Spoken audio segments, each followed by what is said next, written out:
India ने 7 मई को पाकिस्तान में स्थित टेररिस्ट कैंप्स पे अटैक किया अंडर इट्स ऑपरेशन सिंदूर और सक्सेसफुली बहुत सारे टेररिस्ट कैंप्स को डिस्ट्रॉय किया यूजिंग इट्स ड्रोन टेक्नोलॉजी। अब सवाल यहाँ पे ये उठता है कि इंडिया ने इतना टाइम क्यों लिया और कैसे इतने कॉम्प्लिकेटेड मिशन को सक्सेसफुली कंक्लूड किया। कॉम्प्लिकेटेड क्यों? क्योंकि पाकिस्तान को पता था कि इंडिया अटैक करेगा। Despite that, India was successful in targeting the terrorist camps inside Pakistani territory.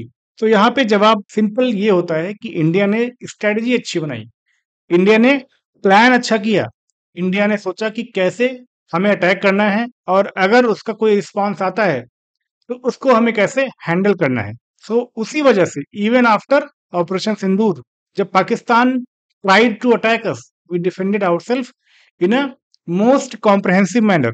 कोई भी क्षति नहीं हुई हमारे सिविलियंस को या हमारी टेरिटरी में। वो क्यों हुआ? क्योंकि हमने प्लान अच्छा किया था। सो यहाँ पे आपको क्या समझना है कि प्लानिंग का बहुत बड़ा रोल है कि ऑन द डी डे, जो दिन आपके लिए सबसे महत्वपूर्ण है, उस दिन की आपकी प्लानिंग कैसी है। जो भी डिफरेंट सिचुएशंस हो सकती हैं ऑन दैट पर्टिकुलर डे, उसके बारे में अगर प्लान करते हो आप तो सक्सेसफुल होने के चांसेस आपके बढ़ जाते हैं। तो उसी कॉन्टेक्स्ट में आज हम समझेंगे कि जो 25 मई को अपना डी डे है, आपका डी डे है, प्रीलिम्स का पेपर है उस दिन, उसको हम कैसे प्लान करें जिससे कि हमारे सक्सेसफुल होने के चांसेस बढ़ जाएं। कैसे हम 25 को अपना पेपर अटेम्प्ट करें जिससे कि चांसेस बढ़ जाएं।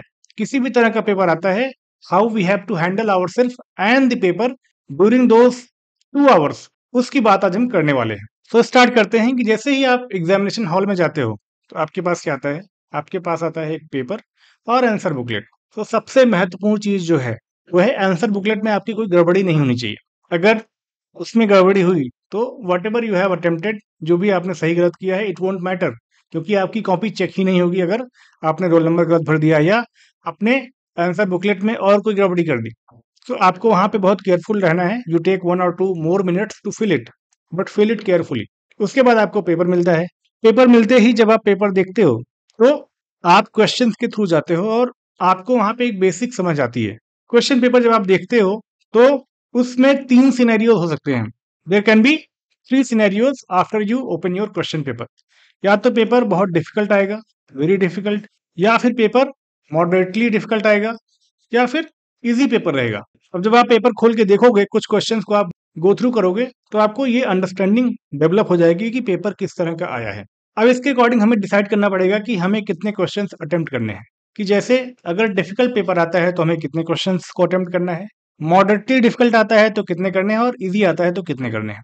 सो एक्सेप्शंस हो सकते हैं, बट मेरा मानना है कि अगर वेरी डिफिकल्ट क्वेश्चन आता है तो आपको 80 के अराउंड क्वेश्चंस अटेम्प्ट करने ही पड़ेंगे। इसका लॉजिक भी अभी मैं समझाऊंगा, बट फर्स्ट एक स्टेप बाय स्टेप चलते हैं कि कैसे पेपर को देखने के बाद आपको उस समय पे ही डिसाइड करना पड़ेगा कि कितने क्वेश्चंस आपको अटेम्प्ट करने हैं जिससे कि आपका सिलेक्शन हो जाए, और यू कैन से जिससे कि आपके नंबर्स कट ऑफ से 15 से 20 नंबर ज्यादा आए। सो अगर वेरी डिफिकल्ट क्वेश्चन आता है तो 80 के अराउंड आपको क्वेश्चन अटेम्प्ट करने हैं। मॉडरेटली डिफिकल्ट आता है तो 85 के अराउंड, और अगर बहुत इजी पेपर आता है तो 90 प्लस क्वेश्चंस आपको अटेम्प्ट करने पड़ेंगे। तो वैसा मैं क्यों कह रहा हूँ, इसका कोई लॉजिक है या नहीं है, तो समझते हैं। सो सपोज करो आपकी बहुत ही डिफिकल्ट पेपर आ गया। सो आपने डिसाइड किया कि 80 क्वेश्चंस करेंगे। अब डिफिकल्ट पेपर आया था 2023 में, तब कट ऑफ गई थी 76। आप मान के चलो कि 80 से 90 के बीच में कट ऑफ जाएगी। आपने 80 क्वेश्चन अटेम्प्ट किए। अब ऐसा नहीं कि आपने 80 क्वेश्चन अटेम्प्ट किए तो आपके सारे क्वेश्चन सही हो जाएंगे। आप मान के चलो कि 24 क्वेश्चन सपोज गलत हो जाते हैं। अभी 24 क्वेश्चन जब गलत होंगे तो ये आपके 8 सही क्वेश्चन को भी ले जाएंगे because of the negative marking, क्योंकि 1/3 का नेगेटिव मार्किंग होता है। अब इन दोनों को ऐड करोगे आप तो आएगा 32। अब ये 32 क्वेश्चन आपके माइनस हो जाएंगे फ्रॉम दिस 80 क्वेश्चन। तो आपके कितने क्वेश्चन बचे टोटल? आपके टोटल क्वेश्चन बचे 48। तो 48 मल्टीप्लाई बाई 2 करोगे आप तो बचेंगे आपके 96 मार्क्स। तो एक तरह से कट ऑफ से 10 नंबर ज्यादा आपके आ रहे हैं अगर बहुत डिफिकल्ट क्वेश्चन आ गया तो। सो आप समझ रहे हो कि 80 क्वेश्चन मैं क्यों बोल रहा हूँ, क्योंकि 24-25 क्वेश्चन आपके गलत होंगे ही, और जैसे ही आप नंबर ऑफ क्वेश्चंस की संख्या बढ़ाओगे 80 के ऊपर, क्वेश्चन गलत होने के चांसेस और बढ़ते जाएंगे। सो हमारा फोकस ये नहीं है कि हम नंबर ऑफ क्वेश्चंस को ज्यादा करें। हमारा फोकस क्या होना चाहिए कि जो ये 24 क्वेश्चन गलत हो रहे हैं इनकी संख्या घटाई जाए, इन पे फोकस किया जाए, जिससे कि जो नंबर ऑफ रॉन्ग क्वेश्चन हैं उनकी संख्या हम घटा सकें। सिमिलरली आप जो ये मॉडरेटली डिफिकल्ट क्वेश्चन है उनके बारे में भी समझ सकते हो, इजी पेपर के बारे में भी समझ सकते हो। अब इजी पेपर अगर आता है तो कट ऑफ 110 के ऊपर भी जा सकती है। क्यों? क्योंकि 2016 में 116 कट ऑफ गई थी जनरल की। तो आप समझ सकते हो कि अगर बहुत इजी पेपर आ गया, जो कि नहीं आ रहा 5-6 सालों से, बट अगर आ गया तो आपकी कट ऑफ 110 के आसपास भी जा सकती है। तो उस सिनेरियो में अगर आपने 90 क्वेश्चंस किए, आपके 30 क्वेश्चंस ओवरऑल गलत हो गए, तो भी आपके 60 क्वेश्चन बचते हैं, which will bring your number to 120 marks. So यहाँ पे भी आपको ध्यान रखना है कि जो आपके नंबर ऑफ क्वेश्चंस हैं जो नेगेटिव होंगे उनको कम रखना है। सो आप प्लान करके पहले से जाओ कि आपको कितने क्वेश्चन अटेम्प्ट करने हैं अगर इस टाइप का क्वेश्चन आया। जैसे इंडिया ने प्लान किया था कि पाकिस्तान का रिस्पांस किस तरह का रहता है, उसके अकॉर्डिंग इंडिया ने अपना रिस्पांस प्लान किया होगा पहले से। उसी तरह से आप प्लान कर सकते हो यूपीएससी किस तरह का पेपर बनाती है इस साल, और उसके रिस्पांस में आप नंबर ऑफ क्वेश्चंस को अटेम्प्ट कर सकते हो। सो ये एक प्लानिंग हो गई, ये एक पार्ट हो गया अपनी प्लानिंग का कि जैसे आपके हाथ में पेपर आया, आपने क्वेश्चंस को गो थ्रू करके ये डिसाइड किया कि पेपर किस लेवल का है। अब ये सबके लिए अलग हो सकता है। जिन्होंने ठीक-ठाक पढ़ाई की है, they will guess it correctly. जिन्होंने बिल्कुल पढ़ाई नहीं की है, उनके उनके लिए हर पेपर ही डिफिकल्ट होगा। So I am not going into that part. तो ये काम आपने कर लिया, ठीक है।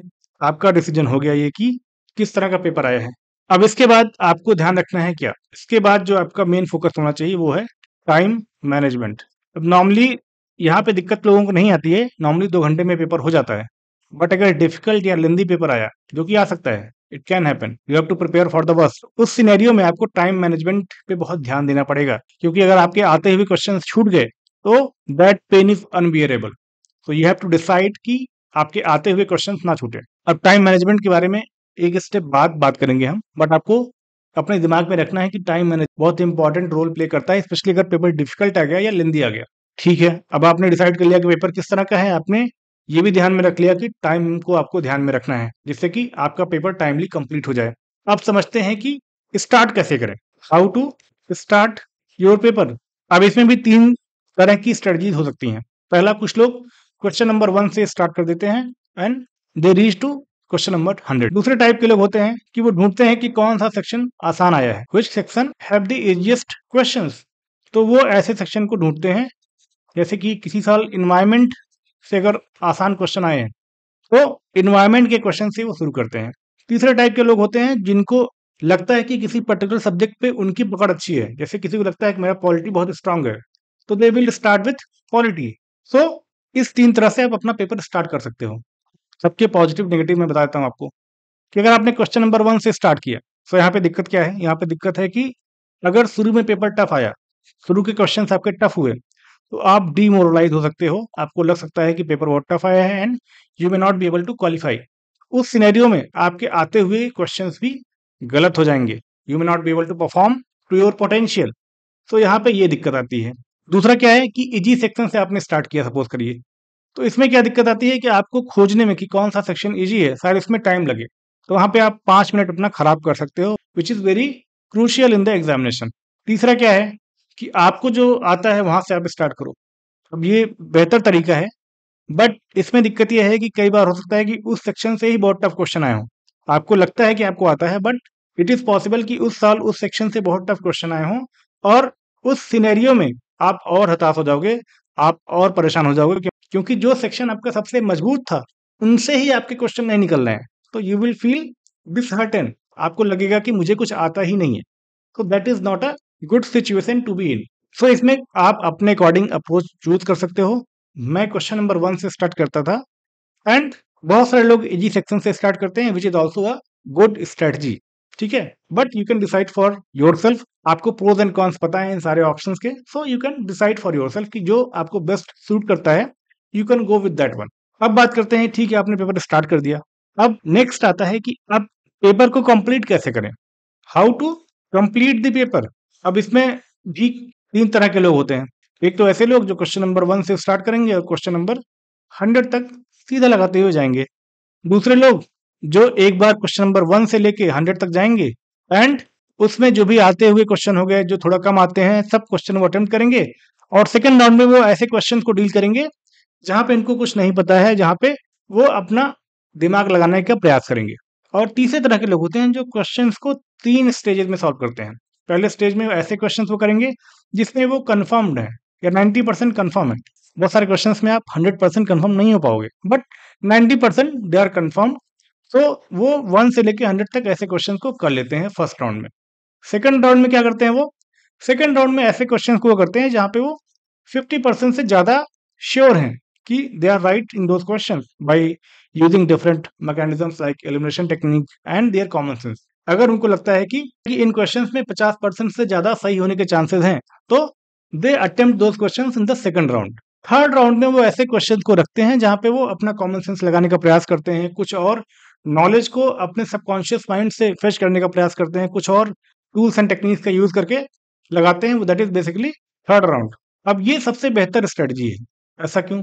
क्योंकि क्या होता है कि अगर आपने फर्स्ट क्वेश्चन से लेकर 100 क्वेश्चन तक एक साथ लगाया, तो आपका माइंड बीच में थक जाता है, बिकॉज 2 घंटे फोकस करना लगातार, that is very difficult.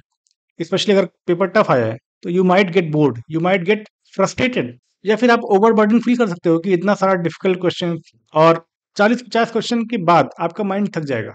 Your mind will not function as efficiently as it must. So इसकी दिक्कत यह है कि क्वेश्चन नंबर 1 से 100 तक आपका mind same level of effectiveness के साथ काम नहीं करता है। इसमें क्या दिक्कत है? इसमें जब आप फर्स्ट राउंड में क्वेश्चन नंबर 1 से 100 तक जाते हो, तो इसमें भी मोर और लेस वही दिक्कत है कि आप एक ही बार में सारी चीजें करने का प्रयास कर रहे हो। लास्ट में आपके पास टाइम बच रहा है, तो आप ऐसे क्वेश्चन को कर रहे हो जो आपको बिल्कुल नहीं आते हैं। सो यहाँ पे भी आपको दिमाग लगाने का टाइम नहीं मिलता है, स्पेशली ऐसे क्वेश्चन जहाँ पे आप 50% या उससे ज्यादा श्योर हो सकते थे by using your mind, common sense, elimination techniques. वहां पे आप शायद उतना इफेक्टिवली परफॉर्म नहीं कर पाओ। सबसे बेस्ट जो मुझे लगता है वो है थर्ड टेक्निक। इसमें आप 3 स्टेजेस में जाते हो। पहले में आप वैसे क्वेश्चन करते हो जहाँ पे आप 90% से ज्यादा श्योर हो। सेकंड में थोड़ा और दिमाग लगा के आप ऐसे क्वेश्चंस को निकालने का प्रयास करते हो जहां पे 50% से ज्यादा श्योर हो गए, मतलब कि 2 ऑप्शन आपने एलिमिनेट कर लिया है। सो ऐसे क्वेश्चंस को आप अटेम्प्ट करते हो। और थर्ड राउंड में ऐसे क्वेश्चंस जहां पे आपको थोड़ा दिमाग ज्यादा लगाना है, आपको कॉमन सेंस का यूज करना है, आपकी जो भी नॉलेज रही है अभी तक की सबको टटोलना है, सबको खंगालना है, और उसके बाद कुछ क्वेश्चंस को अटेम्प्ट करना है। तो इसमें आपको ध्यान में ये रखना है कि थर्ड राउंड में आप ज्यादा क्वेश्चंस ना करो, क्योंकि कई बार क्या होता है कि अगर टाइम ज्यादा होता है तो आप अपने हाथ को रोक नहीं पाते हो। आप नंबर ऑफ क्वेश्चंस ज्यादा अटेम्प्ट कर देते हो, even though you have not known the answer. आपके मन में कभी आता है कि ये हो सकता है, that feeling, you don't have to depend on a feeling to mark an option, क्योंकि वहां पे गलत होने के चांसेस बहुत ही ज्यादा होते हैं, extremely high chances of getting that question wrong. तो इसलिए वहां पे आप नंबर ऑफ क्वेश्चंस कम से कम अटेम्प्ट करो। आप ट्राई करो कि फर्स्ट एंड सेकंड राउंड में maximum number of questions attempt हो जाए। थर्ड राउंड में अगर कुछ क्लिक कर जाता है, देन वहां पे आप अटेम्प्ट कर दो वो क्वेश्चन। बट अगर आपको किसी क्वेश्चन में कुछ भी नहीं पता है, don't know anything about it, और आपका दिमाग भी कुछ नहीं बता पा रहा है आपको, तो बस फीलिंग के साथ मत जाओ आप कि मुझे फीलिंग आ रही है कि ऑप्शन बी सही होगा। उस फीलिंग के बेसिस पे आप किसी भी क्वेश्चन के आंसर को मार्क मत करो। That is my suggestion. So ये 3 स्ट्रेटजी के थ्रू आप पेपर लगा सकते हो। My favourite one is third one, and that have help me qualify prelims thrice. तो आप समझ सकते हो कि ये स्ट्रेटजी काम करती है, बहुत सारे लोग इसको यूज भी करते हैं। ठीक है, आपने पेपर अटेम्प्ट कर लिया। अब नेक्स्ट क्या आता है? नेक्स्ट आता है कि जो ओएमआर शीट है उसको फिल करने के बाद आपने जो आंसर्स मार्क किए हैं उनको यहाँ पे भरना होता है। सो इसमें भी लोग कई तरह से ओएमआर शीट भरते हैं। कुछ लोग होते हैं हर क्वेश्चन के बाद ओएमआर शीट भरते हैं, कुछ लोग होते हैं 2 बार भरते हैं, एक बार बीच में भर लेंगे और एक बार एंड में भर लेंगे, with every question 2 times. And यहाँ पे जो थर्ड वाले हैं, ये क्या करेंगे कि हर अटेम्प्ट के बाद, विथ एवरी अटेम्प्ट, मतलब कि अगर 3 बार में पेपर वो कर रहे हैं तो 3 बार में फिल करेंगे। और एक और तरह के लोग होते हैं जो लास्ट में भरते हैं, लास्ट में एक साथ सारे आंसर्स को फिल करते हैं। आप समझते हैं कि कौन सा बेस्ट टेक्निक हो सकता है, या इन सारी टेक्निक्स के नेगेटिव पॉइंट क्या है? तो पहला क्या है, विथ एवरी क्वेश्चन में दिक्कत यह है कि आपका टाइम बहुत वेस्ट होगा, आप फोकस नहीं कर पाओगे। आपने क्वेश्चन को सही किया, फिर दोबारा आप आगे गोला भरने, एंड दोबारा क्वेश्चन किया, दोबारा आगे, तो you are doing back and forth between question paper and OMR sheet, जो कि टाइम टेकिंग है और कंसंट्रेशन भी बिगड़ता है उससे। सो इसके साथ दिक्कत ये है। दूसरा क्या है कि 2 बार में आपने फिल किया, इसमें हो सकता है कि लास्ट में आपके पास टाइम कम बचे और ओएमआर सीट आपका फिल ना हो पाए, ये भी दिक्कत है। तीसरा इज आई कंसीडर बेस्ट, क्योंकि हर अटेम्प्ट के बाद आप ओएमआर सीट भर रहे हो, और जैसा कि मैंने कहा कि थर्ड अटेम्प्ट में आपके जो नंबर ऑफ क्वेश्चंस होंगे वो बहुत कम होंगे, और उनके सही होने के चांसेस भी उतने कम होंगे। सो अगर वहां पे एक मिस भी हो जाता है, एक दो, तो भी आपको उतना हर्ट नहीं फील होगा, क्योंकि हो सकता है उसका ऑप्शन गलत हो जाता, बट आपने फिल नहीं किया तो आप बच गए, एक तरह से आपको बेनिफिट ही हो गया। सो यहाँ पे हर स्टेप के बाद, क्योंकि फर्स्ट स्टेज में आप सबसे ज़्यादा क्वेश्चन अटेम्प्ट करोगे, तो वहाँ पे एक लार्ज नंबर ऑफ जो आंसर्स हैं, उनका जो रिस्पॉन्स है वो आप भर दोगे अपने ओएमआर शीट में। सेकंड में उससे थोड़ा कम करोगे, उसको भी आपने टाइमली भर दिया। थर्ड वाले में अगर थोड़ा बहुत टाइम कम भी पड़ता है तो आपको उतनी दिक्कत नहीं होगी, फटाफट आप भर दोगे। अब ये लास्ट वाला है, इसमें क्या है कि बहुत सारे लोग एकदम लास्ट में भरते हैं। They attempt every question to their best possible knowledge, और अंत में 10 मिनट लेके पूरा ओएमआर शीट भरने का प्रयास करते हैं। ये आपको नहीं करना है, आई स्ट्रिक्टली एडवाइज अगेंस्ट इट।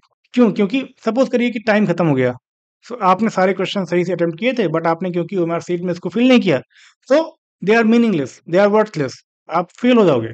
सो एक दिक्कत ये रहती है कि आपको टाइम हो सकता है ना मिले, टाइम कम मिले, तो आपने सब कुछ किया बट जो एक इंपॉर्टेंट स्टेज है वहां पे आप मिस कर गए। तो ये काम आपको नहीं करना है। दूसरा, इसके साथ दिक्कत है कि कई बार क्या होता है कि आप जल्दी जल्दी भरने के चक्कर में, क्योंकि आप लास्ट में फिल कर रहे हो, तो उस चक्कर में कई बार क्या होगा कि ऊपर नीचे हो जाएगा। सपोज करो कि आपको क्वेश्चन नंबर 26 में भी भरना था, पर आपने इसको क्वेश्चन नंबर 27 में भर दिया, और अगर उस टाइम पे आपने नोटिस नहीं किया तो हो सकता है आगे के 2-4 क्वेश्चन भी आपके गलत हो जाएंगे। सो उसकी वजह से आपने जो क्वेश्चंस के आंसर सही मार्क किए थे, वो भी आपने गलत गोले में भर दिया, तो वो नेगेटिव में आपके काउंट होगा। सो जल्दबाजी के चक्कर में यहाँ पे बहुत सारे लोगों का नुकसान होता है। So you have to avoid this part as well. So ये स्ट्रेटजी तो I strictly advise you not to use. मेरा मानना है कि इन दोनों में से आप कोई कर सकते हो, कि 2 बार या तो भर सकते, या फिर आप 3 बार में अपना आंसर बुकलेट फिल कर सकते हो। ये भी बहुत टाइम टेकिंग है, so I again advise against it, but you can decide for yourself. But मेरे हिसाब से ये 2 स्ट्रेटजीज बेहतर हैं, you can use any one of them. So ये हो गया कि ओएमआर सीट आपको कैसे भरनी है, किस लेवल पे क्या करना है। अब आता है टाइम मैनेजमेंट, जिसको मैंने बोला था कि लास्ट में डील करेंगे। तो टाइम मैनेजमेंट भी बहुत बड़ा रोल प्ले करता है। सो अगर आप 3 स्टेजेस में अपना पेपर अटेम्प्ट कर रहे हो, तो ट्राई करो कि आपका 1 से सवा घंटे में फर्स्ट राउंड हो जाए, क्योंकि यहाँ पे ज़्यादा नंबर ऑफ क्वेश्चन को आप अटेंड कर पाओगे। और इसके साथ ही आप मार्क कर लो कि कौन से ऐसे क्वेश्चंस हैं जिनको आप सेकंड राउंड में करोगे, जिसमें आपको लग रहा है कि आप 1-2 ऑप्शन एलिमिनेट कर लोगे यूजिंग योर ओन नॉलेज। सो ऐसे क्वेश्चंस को आप यहाँ पे पिक कर लो एंड उनको सॉल्व करो आप सेकंड राउंड में। सेकंड राउंड में आप कितना टाइम दो उनको? हाफ एन आवर का। हाफ एन आवर में आप सेकंड राउंड में क्वेश्चन करो, और बचे हुए टाइम में आप ओएमआर सीट भर रहे हो, मतलब ये बचा हुआ टाइम है, इसको आप डिवाइड भी करना है आपको इन 3 राउंड में। जो बचा हुआ टाइम है, इसमें आप ओएमआर सीट भी भर रहे हो, इसमें आप थर्ड राउंड के क्वेश्चंस भी कर रहे हो। सो ट्राई करो कि आप इसको फॉलो करो कि पहले राउंड को आप 100 घंटे में खत्म करो, देन नेक्स्ट राउंड को आधे घंटे में, और उसके बाद जो 20 से 25 मिनट बचे हैं आपको, उसमें आप थर्ड राउंड के क्वेश्चंस को अटेम्प्ट करके टाइमली मैनर में अपना पेपर कंप्लीट करो।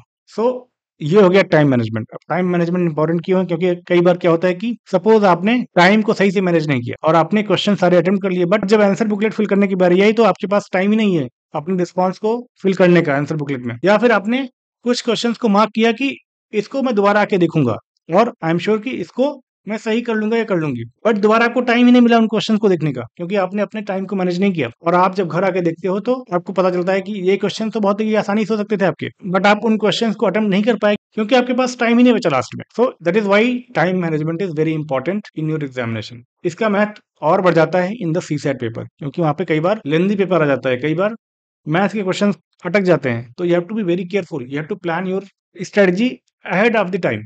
आप प्लान के साथ जाओगे so you will perform much better in comparison to a person who has come in the examination hall without any plan. So इसलिए प्लान करके आप जाओ। मैंने एक ब्रॉड गाइडलाइन, एक सजेशन आपको दिया है थ्रू आउट द पेपर कि कैसे आपको प्रोसेस करना है, कैसे आपको चीजों को अटेम्प्ट करना है।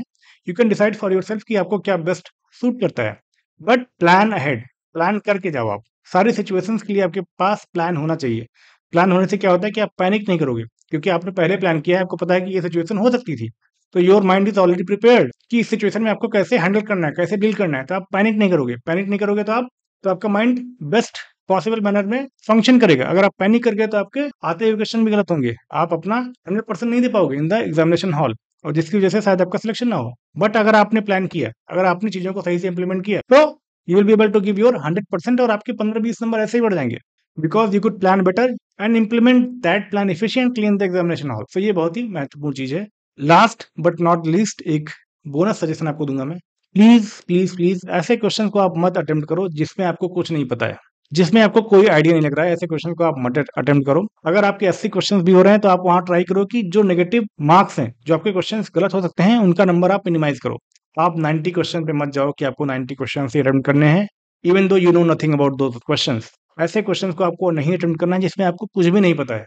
So use your mind, use elimination technique, use everything you have, and even after that अगर आपको सही ऑप्शन नहीं मिलता है तो आप उस क्वेश्चन को छोड़ दो, उसको आप अटेम्प्ट मत करो, क्योंकि उसके नेगेटिव होने के चांसेस बहुत बढ़ जाते हैं और वो आपके सही क्वेश्चंस के मार्क्स भी लेके जाएगा। तो इसलिए नेगेटिव क्वेश्चंस करने से आप बचें। जितने ही कम आपके नेगेटिव नंबर ऑफ क्वेश्चंस होंगे उतने ही ज्यादा आपके सिलेक्शन के चांसेस होंगे।